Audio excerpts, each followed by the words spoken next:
Hello. Hello.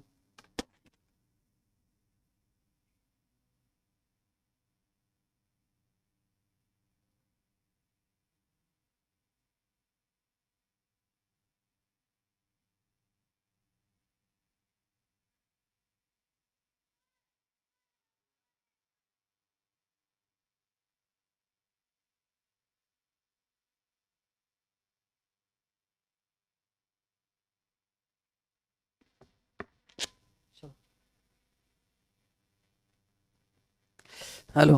Hello.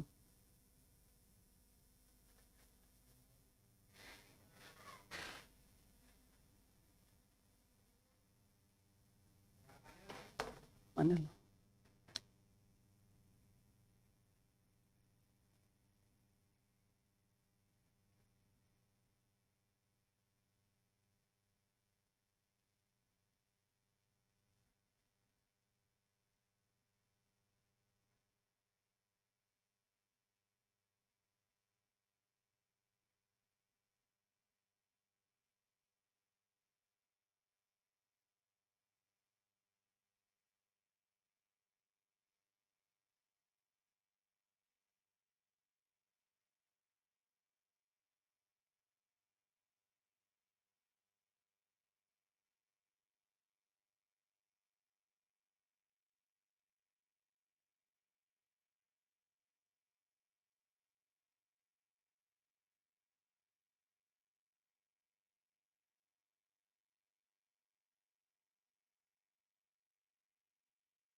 पहचान वाला है। एक ने 13,000 बोला था, मेरे पहचान वाला है तो 12,000 में हो गया।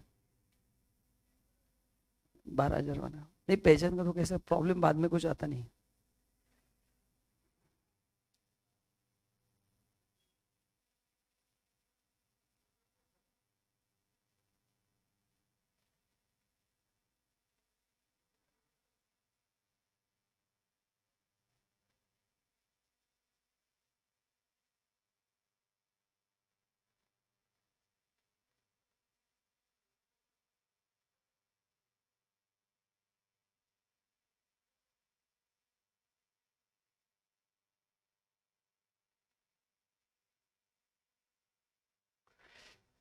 ऑनलाइन आवाज आ रहा है क्या? जरा ग्रुप में मैसेज में डाल दो। चलो।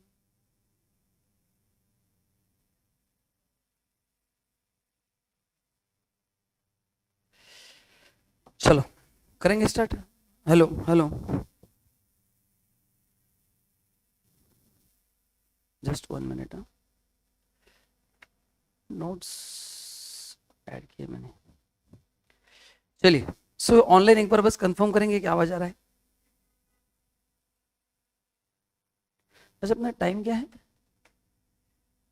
5:15 है? 5:30? 5:30 है ना? मैं बराबर आया ना? मैं लेट आया क्या आज? कल मैं पहले लूंगा, कल से। आज का टाइम 5:30 बराबर था ना? हाँ, मैं बोला मैं लेट हो गया। आई थॉट कि 5:15 है क्या? ओके। चलो।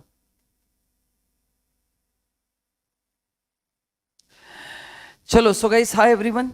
आज से अपन स्टार्ट कर रहे हैं एफएम का रिवीजन। तो दीज आर द टॉपिक्स जो आपको दिख रहे हैं, अपन सब कवर करेंगे। मोस्टली मेरा फोकस जहां जहां पे न्यूमेरिकल्स है वो सब टॉपिक मैंने कवर किए हैं। बाकी जो थेरी पार्ट है, जो बहुत स्ट्रेट फॉरवर्ड थेरी है, उससे ज़्यादा आई थॉट कि न्यूमेरिकल्स लेंगे तो आसान है, क्योंकि थेरी आप घर पे मैनेज कर सकते हैं। ठीक है, तो नीचे लिंक जो है वहाँ पे आपको नोट्स मिल जाएंगे। एंड आपको क्या करना है, चैनल को अपने सब्सक्राइब करना है, बेल आइकन को प्रेस करना है ताकि इसके आगे जो भी वीडियोस आएंगे आपके पास फटाफट हंसते खेलते पहुंच जाएंगे। ठीक है, सो इसमें थ्योरी भी दिया है और न्यूमेरिकल्स दिए है, फॉर्मूला दिया है, जो जो मेन चीज थी रिवीजन के हिसाब से अपन ने सब कवर किया है। जितना मेरे हिसाब से इंपॉर्टेंट था कम से कम समय में मैक्सिमम चीजें कवर करने की कोशिश की है। Let's see how it goes. And इसके अलावा भी कुछ मेरे को लगता है कि इंपॉर्टेंट है तो वो भी अपन डिस्कस करेंगे क्लास में। In addition to this whatever I feel कि ये भी होना चाहिए, ये आप बताओ, वो भी अपन क्लास में कवर करेंगे। कोई प्रॉब्लम नहीं, ऐसे नहीं कि एच इतना ही कंप्लीट करना है, इसमें एक्स्ट्रा भी ऐड हो सकता है, कोई इशू नहीं है। चलिए, तो पहला जो चैप्टर है वो है scope and object of financial management. ठीक है, सो बहुत ही सिंपल चैप्टर है, scope and object of financial management. Now अभी सबसे पहले वर्ड अपने को समझना है कि what is meaning of financial management. अपन ने पहले पढ़ा था चैप्टर में meaning of business, then meaning of finance, then financial management. तो व्हाट इज फाइनेंशियल मैनेजमेंट? अपन देखा था start with estimation of amount required, है ना, कि कितना अमाउंट लगने वाला है। पहले फाइनेंस मैनेजर का रोल था just to procure the money, but अभी उसका रोल एक्सपांड हो चुका है। तो पहले एस्टिमेट करना पड़ेगा कितना पैसा चाहिए, it depends on the project. And project select करने के लिए अपन यूज करते हैं technique called as a capital budgeting, अगर आपको याद है तो। ठीक है, तो उस बेसिस पे प्रोजेक्ट सिलेक्ट होगा, उसके बाद फंड्स रिक्वायर्ड कितने हैं, उसके बाद फंड्स कहाँ से लेके आना है, फिर फंड्स को रेज करना, उसका प्रॉपर एलोकेशन करना एंड उसका एनालिसिस करना।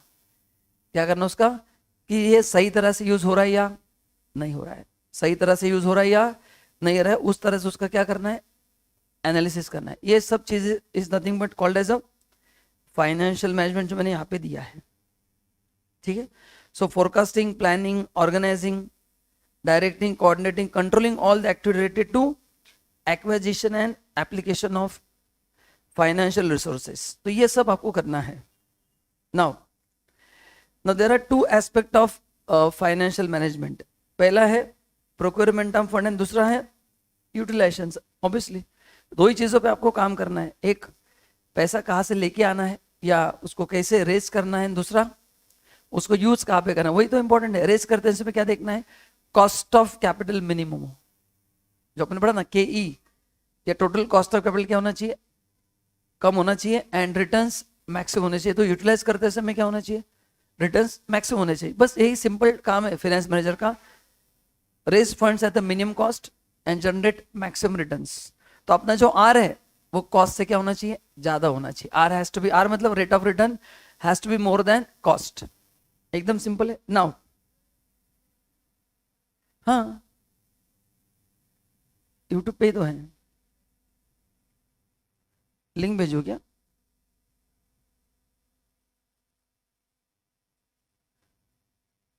अपना CMA का चैनल है ना, भेजा क्या, लिंक भेजा? एक सेकंड भेजता हूं मैं।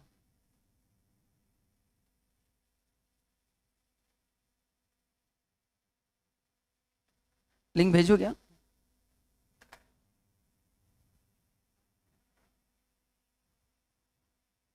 भेजता हूँ लिंक, कोई प्रॉब्लम नहीं, 1 मिनट ठहरो।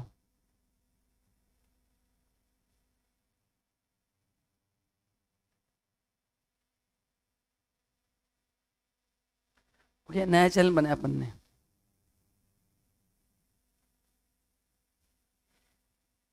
परसों एंट्री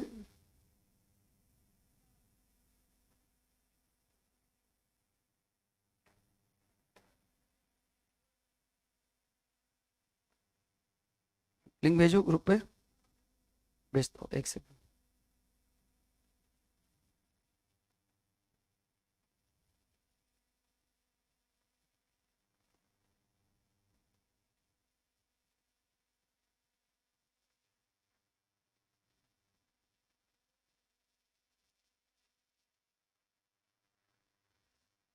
भेज दिया ग्रुप पे, ठीक है, अभी आ जाएगा, अभी कोई इशू नहीं आएगा।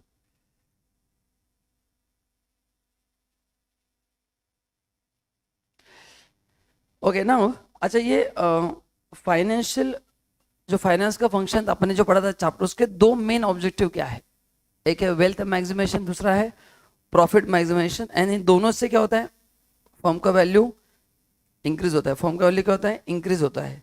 सो ये जो अपन ने पढ़ रहे फाइनेंशियल मैनेजमेंट, उसका इम्पैक्ट किस पे होगा, मतलब what is the object of financial management, wealth maximisation and profit maximisation. Wealth कैसे मैक्सिमम होता है, by increasing the value of shares, है ना, शेयर का वैल्यू बढ़ेगा तो शेयर होल्डर का वेल्थ मैक्सिमम होता है कि नहीं होता है, ठीक है।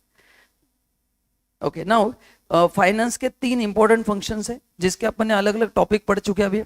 इन्वेस्टमेंट डिसीजन मतलब कैपिटल बजटिंग डिसीजन, दूसरा है फाइनेंस डिसीजन, अपन ने पढ़ा था सोर्सेस ऑफ फंड्स, कहाँ से long term fund, short term fund, and तीसरा है डिविडेंड डिसीजन। तो इन्वेस्टमेंट, इस तीनों के अपन ने चैप्टर पढ़ चुके हैं अभी।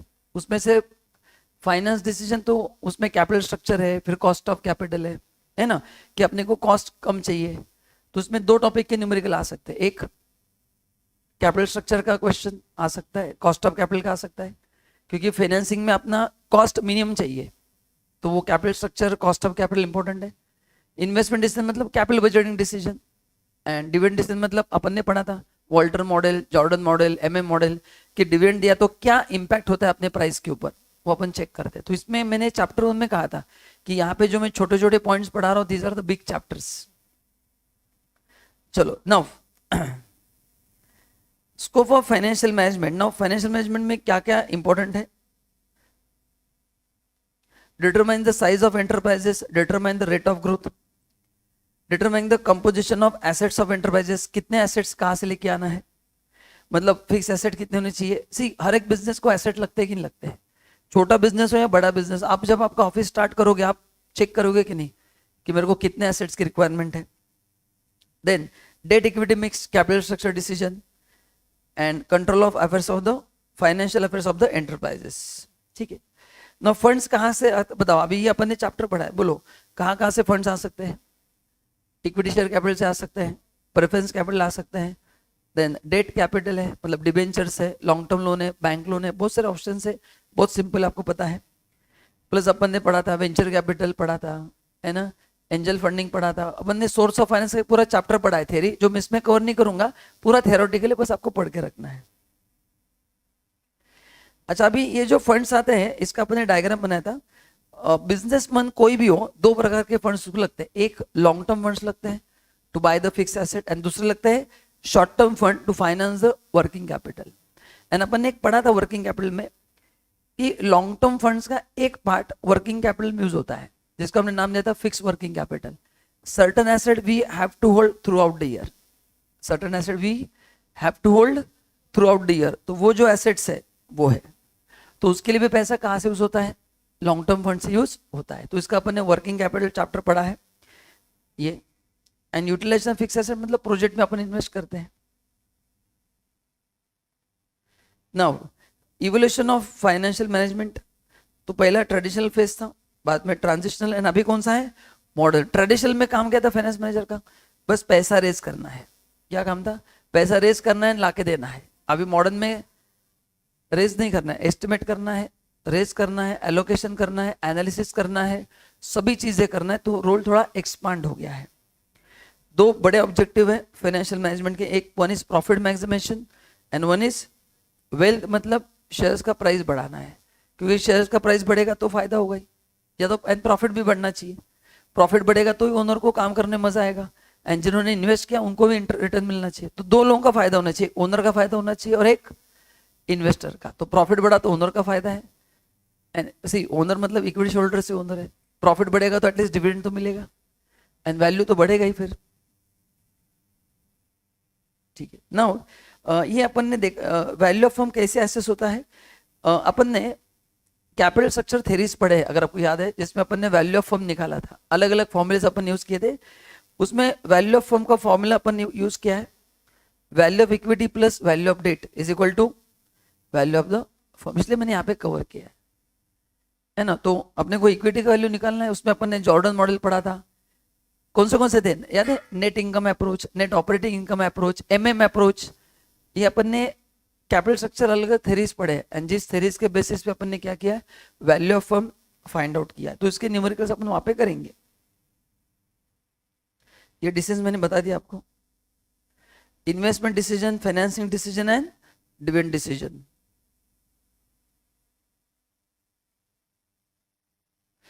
अच्छा, अभी अपन ने देखा था प्रॉफिट वर्सेस मतलब profit maximization and value maximization, इन दोनों में कॉन्फ्लिक्ट है। क्या है?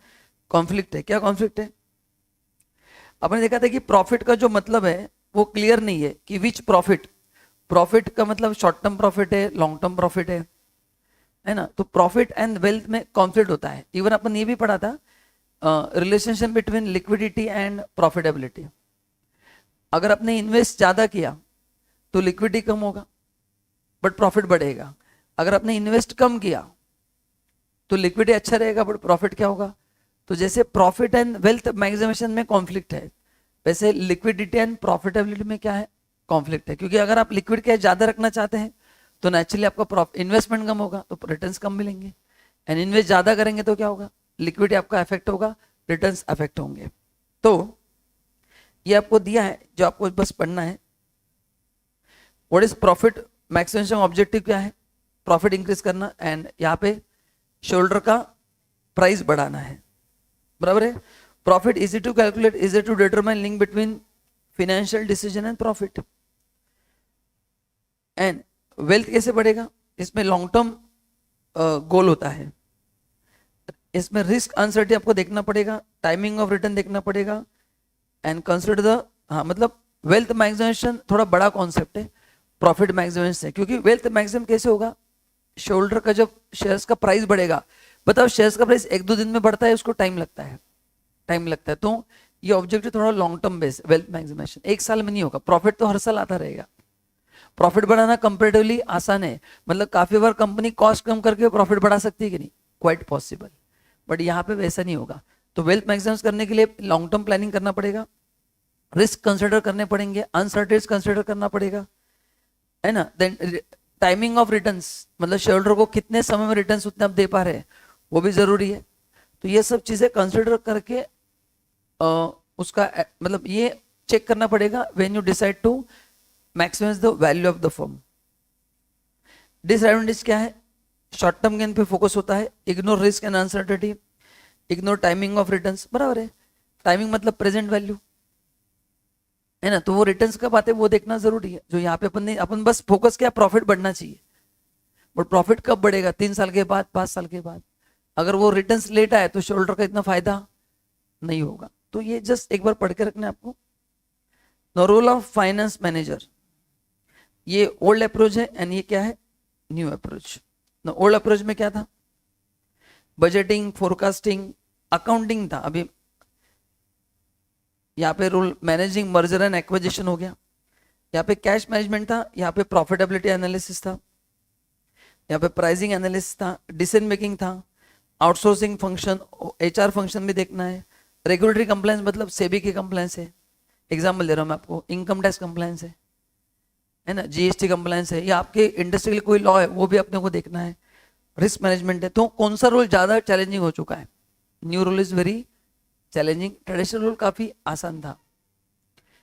ट्रेडिशनली मॉडर्न मैनेजर मतलब उसका काम अकाउंटिंग ही था, बट अभी अकाउंटिंग नहीं है, अभी आपका एनालिटिकल काम हो गया है, जहां पे आपको एनालिसिस करके अलग अलग डिसीजंस लेना है, वो इंपॉर्टेंट है। चलो ठीक है, बाकी तो ओके है। तो ये मैंने बस कुछ आपको चीजें बता दी, है ना। तो ये चैप्टर 1 में 2-3 मार्क के क्वेश्चंस आते हैं, एंड जो मैक्सिमम क्वेश्चंस आते हैं वो आते हैं वेल्थ मैक्सिमाइजेशन, प्रॉफिट मैक्सिमाइजेशन, और देन वो 3 फाइनेंशियल डिसीजन। तो एक बार चैप्टर 1 पढ़ के रखना है, उसको स्किप नहीं करना है। 2-3 मार्क के थ्योरी क्वेश्चन एक बार पढ़ लो, बहुत सिंपल है, and try to remember the pointers. आपको बाय हार्ट करने की जरूरत, ये इतना थ्योरी सिंपल है कि आप उसको एलोबरेट खुद के लैंग्वेज में कर सकते हो। तो एफएम में जो भी थ्योरी पार्ट है उसके बस पॉइंटर ध्यान में रखना है, रटने की कोशिश मत करो, इतना याद नहीं रहेगा। कॉन्सेप्ट याद करके उसको लिखना आपके लैंग्वेज में, तो ही वो याद रहेगा। चलिए नाउ आप बताएंगे what is the meaning of time value of money, फिर मैं आगे बढ़ता हूं।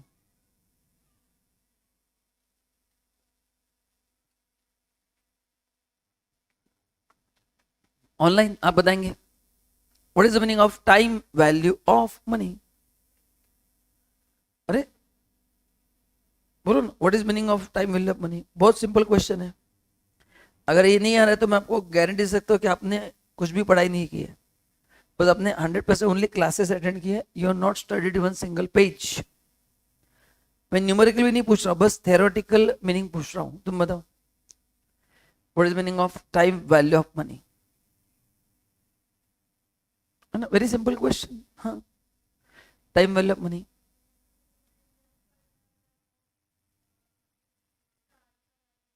Correct. So it's a present value of future cash inflow. It's a present value of future cash inflow, मतलब फ्यूचर में जो हमको पैसा मिलेगा उसका आज का वैल्यू निकालना है। क्यों निकालना है आज का वैल्यू? क्योंकि जो ट्रेडिशनल अप्रोच था, जहां पे टाइम वैल्यू कंसिडर नहीं होता था, वहां पे हमको लगता था कि हमको रिटर्न्स मिल रहे हैं। मैंने आपको क्लास में एफडी का एग्जांपल दिया था, अगर आपको याद है तो। जब मैंने टॉपिक स्टार्ट किया तो I gave you example of FD. ये ईयर 0 है, मैंने यहाँ पे एफडी किया 1 लाख रुपए का। ईयर 1 में मिलो को मिला एफडी का मैच्योरिटी पे 1.08 लाख, ये मिला मैच्योरिटी पे।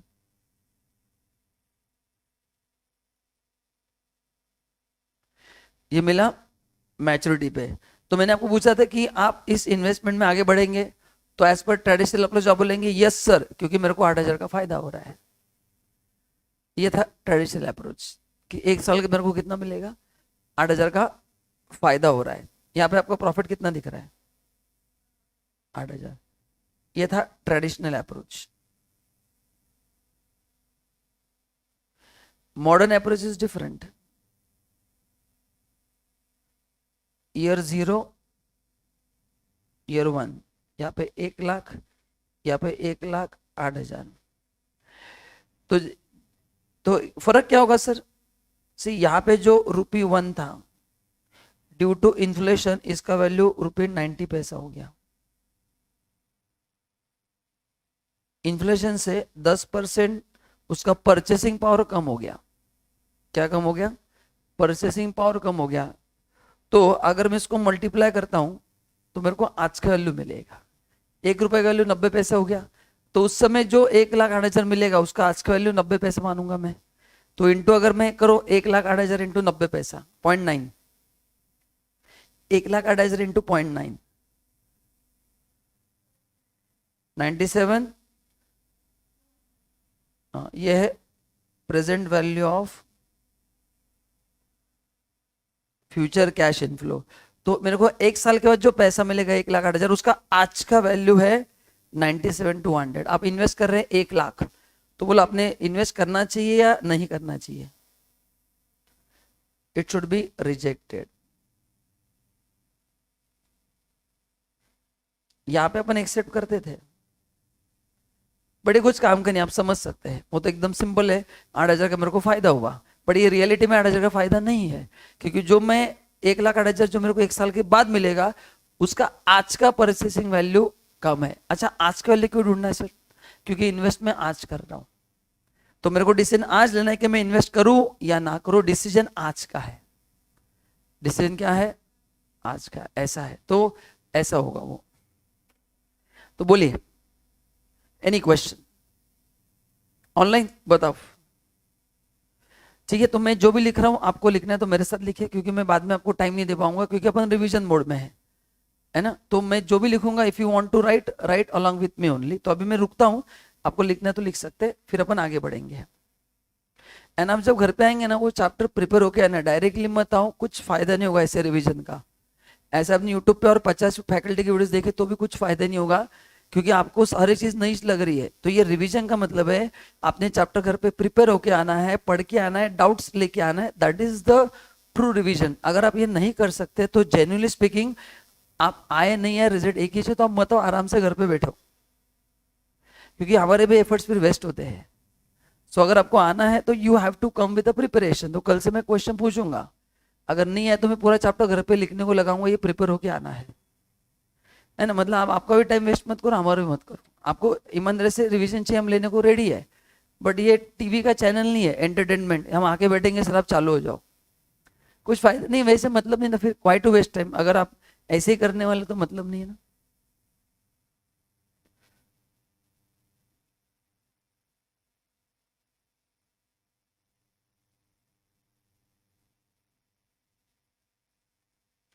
ऑनलाइन डन बोल देना फटाफट, फिर मैं आगे बढ़ता हूँ। नेक्स्ट टाइम आप मेरे साथ ही लिखेंगे सब। ऑनलाइन हो गया?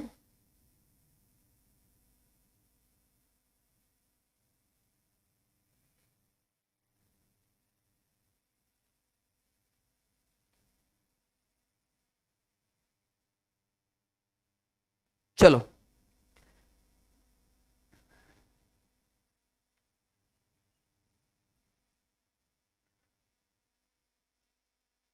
हो गया ना? तो ये था ट्रेडिशनल अप्रोच। आप लोग जाना है नया अप्रोच में। अच्छा, इसका उल्टा भी यूज हो सकता है क्या? मतलब मैं ऐसा बोल सकता हूँ क्या कि अगर टुडे मतलब आज मैं आपको ऐसा क्वेश्चन पूछता हूँ कि मैं आज एक अमाउंट इन्वेस्ट करना चाहता हूँ जिसमें मेरे को ईयर 1 में मेरे को 1 लाख रुपया चाहिए, तो आज कितना इन्वेस्ट करना पड़ेगा?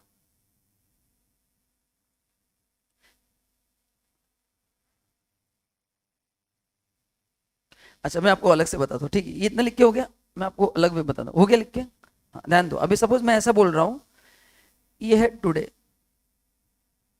आज मेरे पास 1 रुपया है जिसका ईयर में वैल्यू होगा 90 पैसा। कितना इन्फ्लेशन है? 10% इन्फ्लेशन है। 1 रुपए का वैल्यू 10 पैसे से कम हो गया। ओके, तो मैं आज जो 1 रुपया इन्वेस्ट करूंगा मेरे उसका 90 पैसा मिलेगा। मैं आपको ऐसा क्वेश्चन पूछता हूँ कि बताओ मैं आज कितना इन्वेस्ट करूं जिसका मेरे को 1 रुपया मिलना चाहिए। अच्छा, अभी इसका अपन ने डिस्काउंटिंग करते तो डिस्काउंटिंग का फॉर्मूला क्या है? इसको बोलते पीवी फैक्टर, बराबर है ना? 1/1 plus R raise to N. So 1/1 plus 1/1 कितना? 0.9090 तक चेक करो। आ गया 9090? थोड़ा मैं डिटेल में कर रहा हूं अभी। अभी मैं उल्टा क्वेश्चन पूछ रहा हूं कि बताओ मैं आज कितना इन्वेस्ट करूं ताकि मेरे को फ्यूचर में 1 रुपया मिले और रिटर्न भी 10% ही है। इन्फ्लेशन 10%, रिटर्न भी 10%, तो यही अमाउंट मेरे को आज इन्वेस्ट करना पड़ेगा। आप करके देखना। 0.90 प्लस 10%, देखो 1 रुपया आ रहा है क्या? आ रहा है कि नहीं? सो जब मैं प्रेजेंट से फ्यूचर में जाता हूं उसको बोलते हैं डिस्काउंटिंग, एंड जब मैं फ्यूचर से प्रेजेंट में आता हूं उसको बोलते हैं कंपाउंडिंग, जो अपने दो टेक्निक्स है। तो एग्जाम में दो प्रकार के क्वेश्चन आ सकते हैं, है ना? सो जब मेरे को प्रेजेंट से फ्यूचर में जाना है ना, या फिर मेरे को फ्यूचर से प्रेजेंट में आना है, तो उसको डिस्काउंटिंग बोलते हैं, एंड इसको बोलते हैं कंपाउंडिंग। इसको बोलते हैं कंपाउंडिंग। समझा मैं क्या बोल रहा हूँ? सो डिस्काउंटिंग एंड कंपाउंडिंग, तो ये दो टेक्निक मैंने आपको रिवीजन में आपको एक एक करके सब पढ़ेंगे अपन, ठीक है? तो फ्यूचर वैल्यू ढूंढना है तो प्रेजेंट से फ्यूचर जाना है तो कंपाउंडिंग। सी लॉजिक है ना, अगर आपने एफडी किया है 10 लाख रुपए का और मैं बोलता कि 5 साल कितना मिलेगा, तो पैसा कम मिलेगा ज्यादा मिलेगा? ज्यादा मिलेगा, तो ऐड होगा ना। कंपाउंडिंग मतलब ऐड करना, एंड जो मिलेगा उसका आज का वैल्यू कितना है उसको डिस्काउंट करना पड़ेगा। तो जब फ्यूचर में जाना है तो पैसा ज्यादा मिलेगा, एंड फ्यूचर से आज तक आना है तो पैसा कम मिलेगा। तो कंपाउंडिंग मतलब ऐड होता है, डिस्काउंटिंग मतलब लेस होता है। तो एग्जाम में दो ही प्रकार के क्वेश्चन आ सकते हैं कि प्रेजेंट टू फ्यूचर या फ्यूचर टू प्रेजेंट। और अपन ने ऐसे क्लास में दोनों क्वेश्चंस भी किए कि पहले फ्यूचरल निकालो, और इसको तुमने इतने अच्छे क्वेश्चन क्लास में करके लिए, मतलब आई थिंक 36 या 40 क्वेश्चंस लिए, जबरदस्त क्वेश्चंस करके लिए। तो आज घर पे वो सभी क्वेश्चन रिवाइज करना है अच्छे से, है ना? नहीं तो रिवीजन का मतलब नहीं। आपको खुद बोल रहा हूँ कि आप घर पे आराम से बैठो, डोरेमोन देखो, कोई प्रॉब्लम नहीं है। हाँ, मतलब यहाँ पे आके कुछ खाली आके बैठेंगे फेविकॉल लेके, कुछ मतलब नहीं है। अगर आप घर पे पढ़ के नहीं आए, रिवीजन मेरा हो रहा है तो मतलब नहीं। मेरा एग्जाम देके हो गया 2011 में, एग्जाम आपका है अभी। सो मैं हाँ बोल के मतलब नहीं, मेरे को समझा कि नहीं, है ना? ये आपको समझना जरूरी, तो ही रिवीजन लेक्चर का मतलब है। तो तैयार होके आना है ना, तो फायदा नहीं है। मतलब मैं खुद बता रहा हूँ, आराम से घर पे बैठो, कोई टेंशन नहीं है। क्यों? आपको फायदा नहीं होगा ना, क्यों टाइम वेस्ट करना है फिर? डोरेमोन देखो। तो टाइम वैल्यू निकालने के लिए दो टेक्निक्स है। कंपाउंडिंग का मतलब क्या है? Future value of present money, मैंने 10 लाख का एफडी किया, 5 साल के बाद कितना मिलेगा, एंड जो 5 साल के बाद मिलेगा उसका आज का वैल्यू, तो वो होता है डिस्काउंटिंग, है ना। तो मैक्सिमम कौन से लेते हैं अपन, डिस्काउंटिंग। मैक्सिमम टेक्निक कौन सा होता है, क्योंकि फ्यूचर में जो पैसा मिलेगा डिसीजन अपने को आज लेना है ना, तो इसलिए अपन हमेशा डिस्काउंट टेक्निक मैक्सिमम यूज करते हैं, ठीक है। अब इसके लिए दो बेसिक फॉर्मूले जो अपन ने क्लास में यूज किए थे, एक होता है सिंपल इंटरेस्ट एंड दूसरा होता है कंपाउंडिंग। अच्छा, what is the difference between simple interest and compounding? Simple में interest on only on principal, ये मैंने आपको लिख के दिया, आप चेक कर सकते हैं। एंड कंपाउंडिंग में interest on principal plus last interest, ये मैंने आपको नोट्स में रिटर्न ICH लिख के दिया है मेरे नोट्स में। तो that is the simple difference between compounding and simple interest. ये एज इट इज, आप कल से मेरे नोट्स भी कैरी करना है सबको, तो ये नोट्स के पेजेस खोल के बैठना, ये मैंने क्लास में लिख के दिया एज इट इज, ये वर्ड टू वर्ड आपके इसमें है, लिख 100% है। ओके, तो सिंपल इंटरेस्ट का मतलब क्या है, interest only on the main amount. तो आपने अगर 10 लाख का एफडी किया है एंड सिंपल इंटरेस्ट 8% है, तो हमेशा 10 लाख पे ही 8% मिलता रहेगा। 10 लाख पे 8% क्या होगा, मिलता रहेगा। एंड कंपाउंडिंग में कितना मिलता रहेगा, कंपाउंडिंग में 10 लाख प्लस इंटरेस्ट मिलता रहेगा। ये अपन करेंगे न्यूमेरिकली, जस्ट बेसिक बताया। सो what is the formula, formula लिखो फटाफट। चलो तो पहले लिखो फॉर्मूला, सबको लिखना है, नोट्स में दिया फिर भी लिखना है।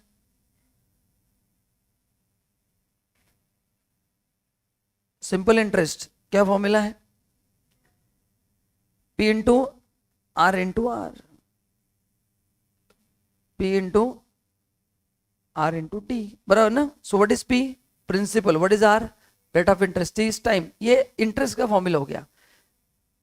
अब इसमें मैं अगर प्रिंसिपल ऐड करूंगा तो क्या मिलेगा मेरे को, future value plus interest.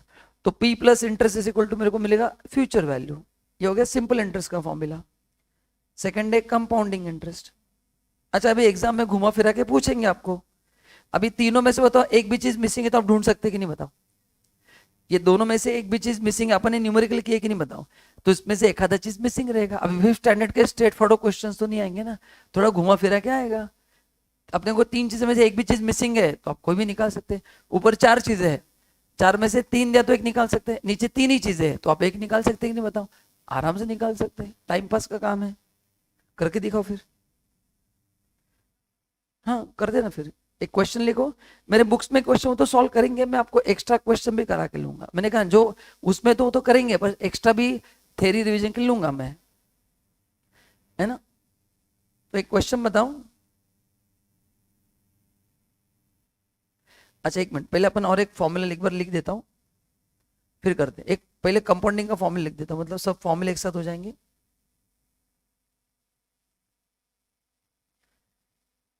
Compounding interest का देखो फॉर्मूला क्या है, दिया है मैंने यहाँ पे।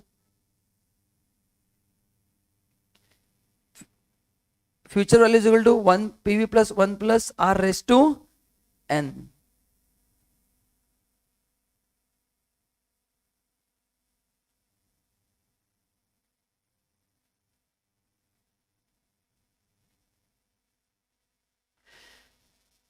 अच्छा, इसमें ये एनुअल कंपाउंडिंग है, इसमें क्या क्या होता है, 6 मंथ ले तो क्या होता है बताओ, R अपॉन 6 के 2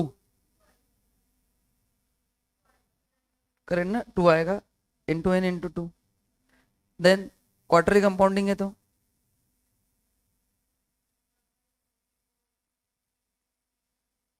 मंथली कंपाउंडिंग है तो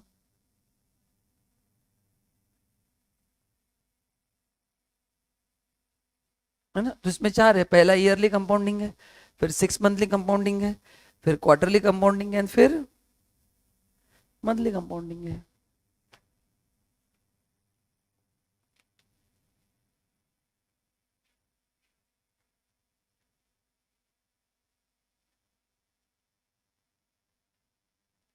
ऑनलाइन हो गया लिख के,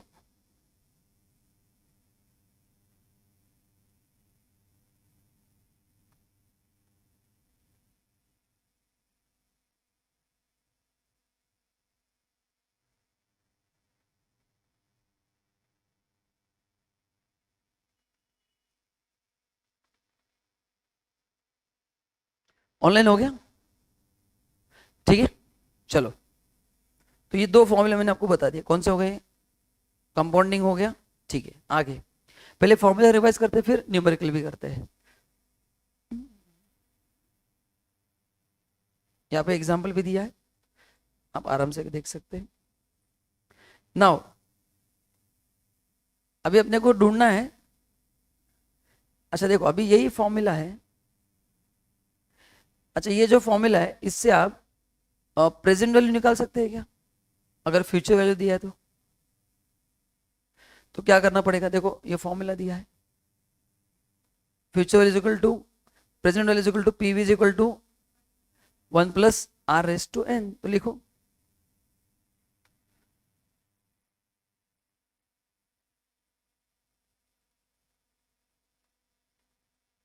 1 plus R raise to N.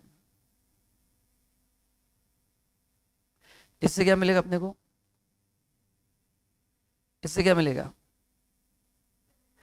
Present value of future. And 1 plus R raise to N कैसे करना आपको पता है? पता है ना? ठीक है, देखते हैं फिर। और कौन सा फॉर्मूला ये लिखा आपने? ओके, सो नाउ सपोज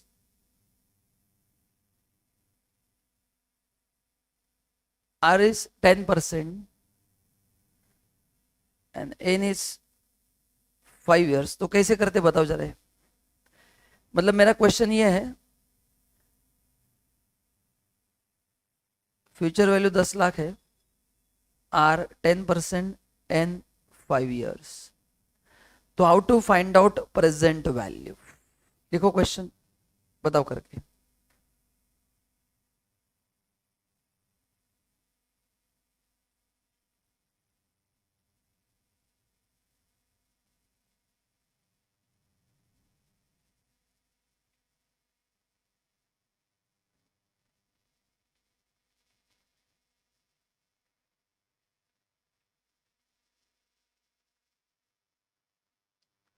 करो सॉल्व।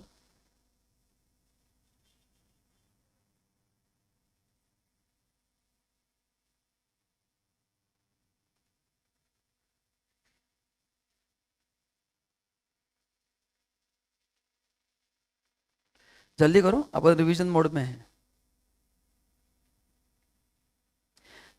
ना? तो ये आप रिवर्स करके आना है। अगर मैं ही सॉल्व करना है तो फिर आपको एग्जाम में फायदा नहीं होगा, एकदम जेन्युइन ओपिनियन दे रहा हूँ। तो अगर आप तैयारी होके आ सकते तो ही आओ, नहीं तो घर पे आराम से डोरेमोन देखो। तो मेरे को है ना 10 लाख रुपए चाहिए 5 साल के बाद, and I am expecting returns of 10%। तो मैं पूछ रहा हूँ कि आज मेरे को कितना इन्वेस्ट करना पड़ेगा? तुम्हारा आंसर नहीं सही, गलत है। इतना, हाँ मैं वही बोला, इतना कम कैसे आ रहा है। हाँ तो क्या करेंगे? Present value is equal to 10 lakh upon 1.1 raise to 5। चलो कैलसी पे कैसे करना है? 10 लाख डिवाइड बाय 1.1 कितने बार?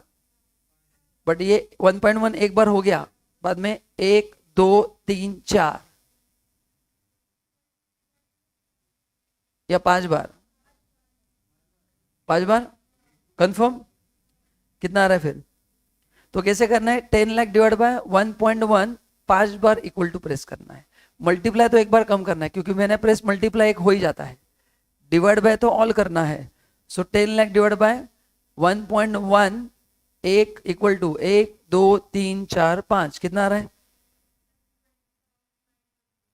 921। तो ये आ गया। अब एक क्वेश्चन देता हूं।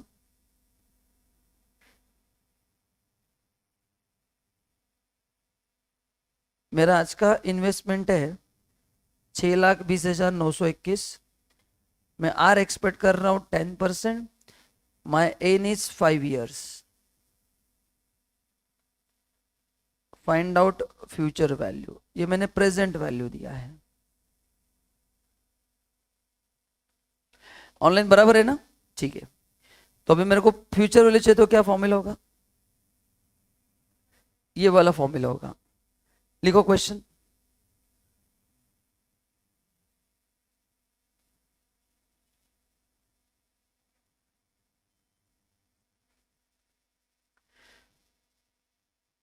तो future value is equal to PV into bracket 1 plus R raise to N 620921 1.1 raise to 5। तो अभी क्या करना है 1.1 इंटू एक हो गया 4 बार इक्वल 2 3 4 5। एंड सब लोग ईमानदारी से करो, इधर से कॉपी मत करो, मेरा कॉपी करके अगर आप पास होने वाले तो जरूर करना, कोई प्रॉब्लम नहीं है। ये फैक्टर बताओ कितना आ रहा है, तुम बताओ। क्या नाम क्या है तुम्हारा, नाम क्या है? श्रुति, नाम बताओ फैक्टर।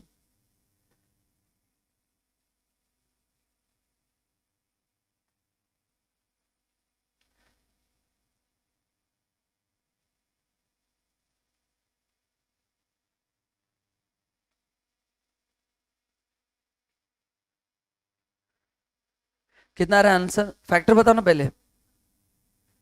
1.1 रेस टू 5 कितना आ रहा है?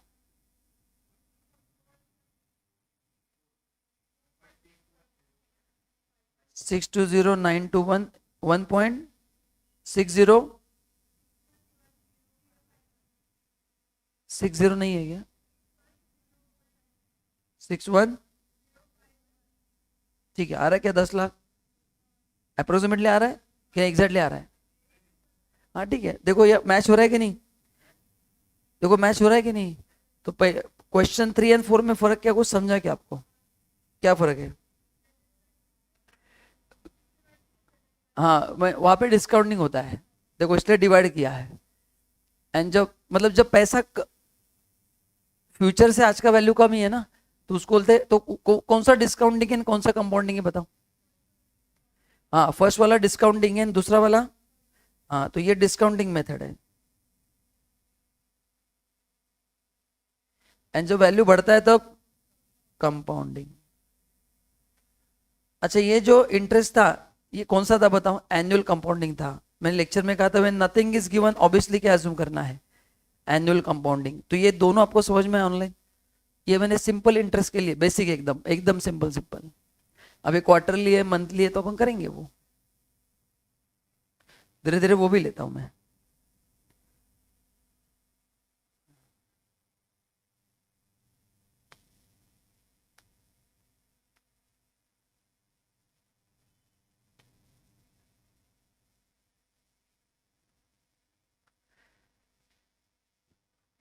अरे समझा कि नहीं बाबे, समझे? ठीक है आगे बढ़ते हैं। ओके तो ये हो गया, देखो ये हो गया। अभी अपन ने अभी जो एज्यूम किया,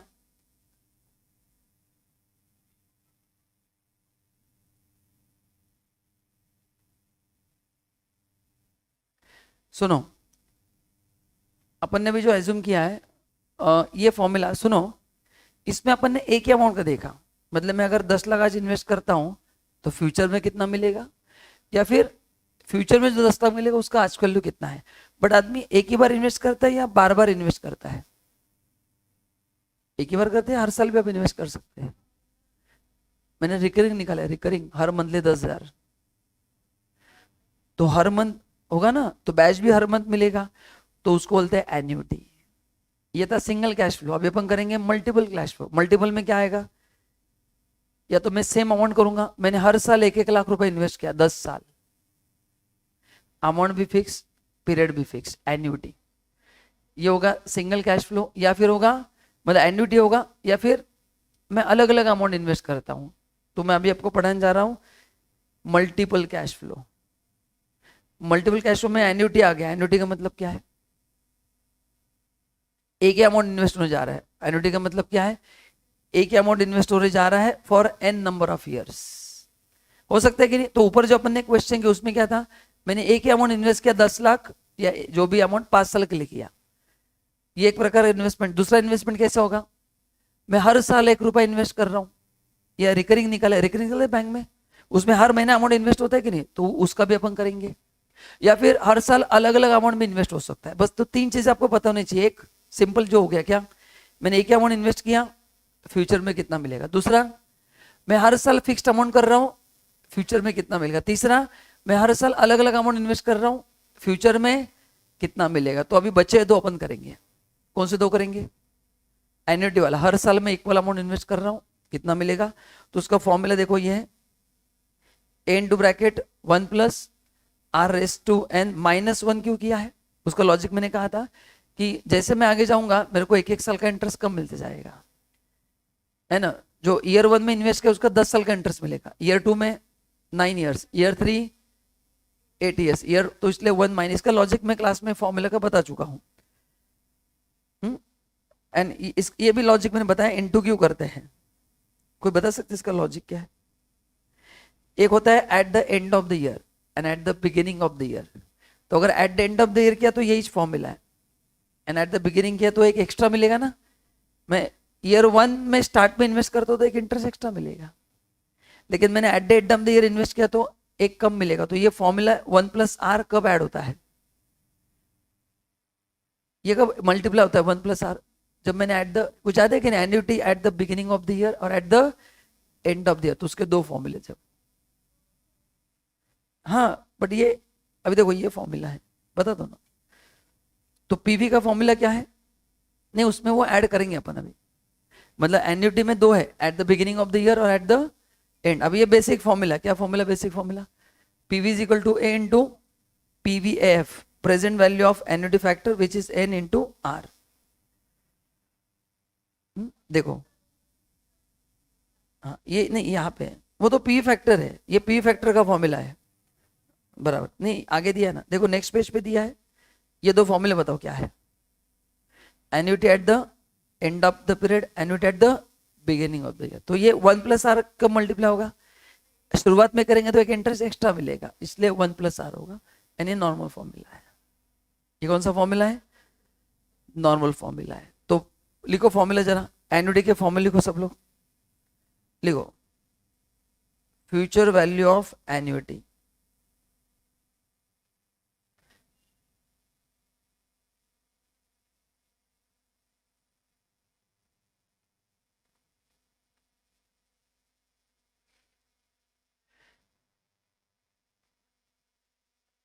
फ्यूचर वैल्यू ऑफ एन्युटी क्या फॉर्मूला बोलो पहला, बोलो। Future is equal to PV ना, लिखो क्या ए, हाँ A into bracket 1 plus R raise to N ना, क्या minus 1 raise to N minus upon N, और एक फॉर्मूला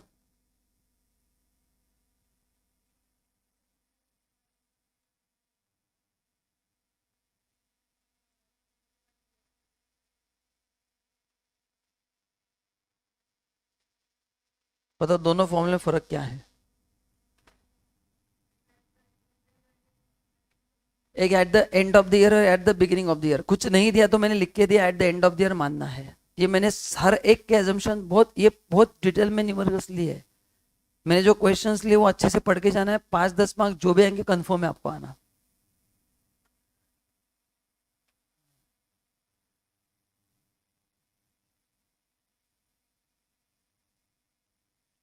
ठीक है, एंड में और दो फॉर्मूले है, बस इतने फॉर्मूले अगर अपन ने लर्न किए तो अपना टाइम वैल्यू मनी का चैप्टर हो गया। इसी फॉर्मूला को इधर उधर करते रहना है, न्यूमेरिकल तो करेंगे अपन।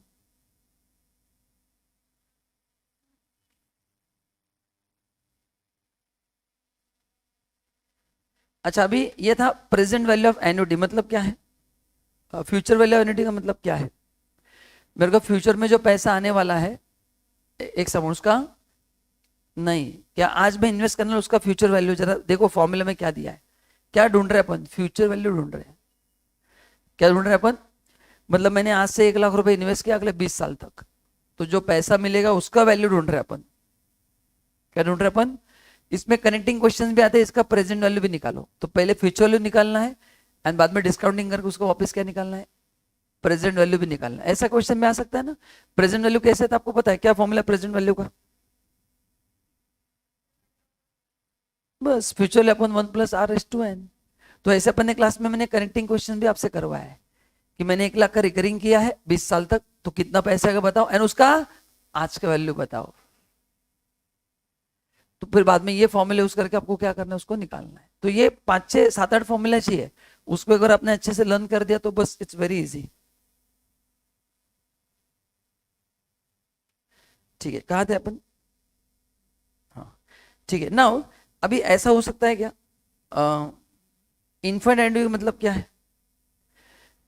मतलब आपने एलआईसी पॉलिसी लिया, अच्छा यहाँ पे जो पैसा मिलने वाला है एन्युटी का, ये 15 20 साल तक मिलने वाला है कि, बराबर ना? अब मैं 20 साल तक पैसा इन्वेस्ट करूंगा, उसका एक ही बार पैसा मिलेगा, है ना? अरे हाँ, है ना? ऐसा एलआईसी की ऐसी स्कीम होती है, देखो कि आप 25 साल तक एक पूरा भरो, बाद में आपको मरते दम तक पेंशन मिलेगा, उसको बोलते हैं इनफाइनाइट एन्युटी। उसका ये फॉर्मूला है, बहुत सिंपल है, एन्युटी अपॉन आर, क्या उसका फॉर्मूला है? ये विदाउट ग्रोथ का है, एंड विद ग्रोथ है तो फॉर्मूला क्या है? एन्युटी अपॉन आर माइनस जी। अच्छा, आर माइनस जी का मैंने लॉजिक डिविडेंड पॉलिसी में आपको बताया, जो मैं वापस आपको बताऊंगा वहां पे। तो ये दो एन्युटी के एक्स्ट्रा फॉर्मूले हैं, है ना? तो present value of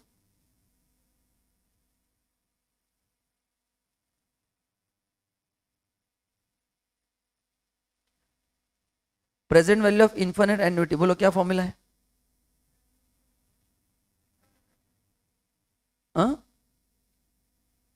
annuity upon, yes, ये कौन सा फॉर्मूला? Without growth. ठीक है, जैसे आपको 1 लाख रुपए आने वाला है 25 साल के बाद, है ना? एंड ये 10% से आने वाला है, तो उसको आज डिवाइड करेंगे तो मिल जाएगा। एंड दूसरा क्या होगा? Present value of infinite annuity with growth ना?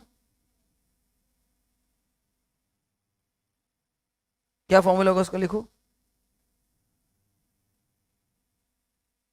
बस। वैसे तो इतने ही फॉर्मूलेस आपको इस चैप्टर में अच्छे से लर्न करना है, बाकी के लिए समाप्त।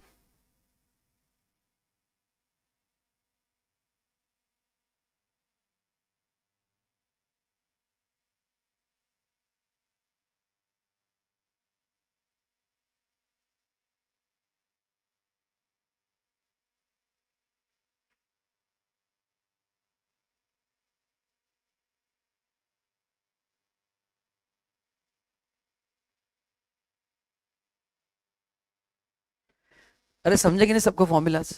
हाँ तो जरा बोलो एक बार, कौन से फॉर्मूला अपन ने रिवाइज किया आज? कितने फॉर्मूला इस चैप्टर का रिक्वायर्ड है? पहला, सिंपल इंटरेस्ट का फॉर्मूला क्या है? P into R into T, इससे आपको क्या मिलेगा? सिंपल इंटरेस्ट मिलेगा। एंड उसमें प्रिंसिपल ऐड करेंगे तो फ्यूचर वैल्यू मिलेगा। इसको रोटेट कर दिया अपन ने, ये था simple interest. What is simple interest? जहाँ पे एक ही प्रिंसिपल पे इंटरेस्ट मिलता रहेगा, इंटरेस्ट का अमाउंट सेम रहेगा, है ना? एंड कंपाउंडिंग में क्या होगा? इंटरेस्ट ऑन इंटरेस्ट मिलेगा, इंटरेस्ट पे क्या मिलेगा? इंटरेस्ट मिलेगा। सो उसका वैल्यू क्या होगा? फ्यूचर में चाहिए ना, प्रेजेंट वैल्यू 1+r/n। इसमें 4 फॉर्मूले, ओनली एन मतलब ईयरली कंपाउंडिंग, फिर quarterly compounding, 6 monthly compounding and monthly compounding. तो आज आपको होमवर्क दे रहा हूँ, इसके एक एक क्वेश्चन आपको करके आना है, ताकि मैं जब कल न्यूमेरिकल लूंगा तो आपको अच्छे से समझ में आएगा, खाली फॉर्मुलेट ना हो जाए।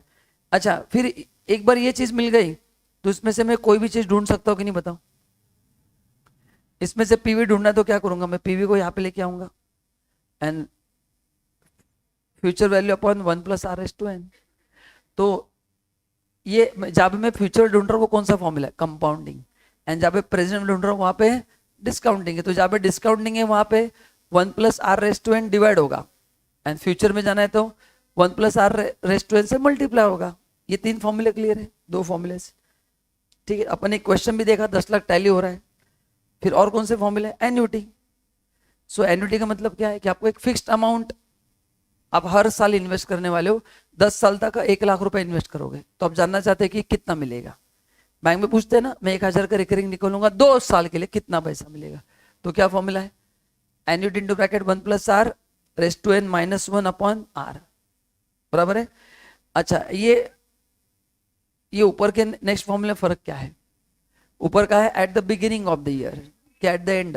एट द एंड है, जहां पे फर्स्ट ईयर का पैसा अगर आप at the end of year करें तो उसमें 9 साल का इंटरेस्ट मिलेगा। एंड दूसरा वाला eight the beginning of the year, exam में कुछ नहीं दिया तो एट द एंड वाला करना है, सिंपल है। देन फिर ऊपर का एन्युटी आपको एक 20 साल तक मिलने वाला है, उसका आपको 20 साल में आप इन्वेस्ट करेंगे उसका आज के चाहिए। यहाँ पे आपको लाइफ टाइम आपको पेंशन मिलने वाला है, लाइफ टाइम। तो that pension amount divide by rate of return, उससे आपको आज का मिलेगा। एंड इसमें ग्रोथ होने वाला है तो माइनस क्या होगा, जी होगा। तो ये फॉर्मूलेज आज एक बार आराम से रिवाइज करो एंड फिर कल इसके अपन न्यूमेरिकल्स करेंगे, कल अपन चैप्टर कंप्लीट करेंगे। बट फॉर्मूला आज मैंने बता दिया, आज मैंने न्यूमेरिकल एक भी नहीं लिया, बस मैंने स्पीड अप करके आपको एक बेस क्रिएट कर दिया, सब फॉर्मूले एक जगह पे लिख के दिया। तो आपको क्या करना है, घर पे एटलीस्ट हर एक फॉर्मूले का एक एक दो दो क्वेश्चन देख के आना है, ताकि अपने को फिर मजा आएगा कल सॉल्व करने में। Is that clear? चलिए तो guys thank you so much. आज बस मैंने फॉर्मूले लिए, कल अच्छे से न्यूमेरिकल करेंगे, डोंट वरी। ठीक है, चलो ऑनलाइन बाय बाय।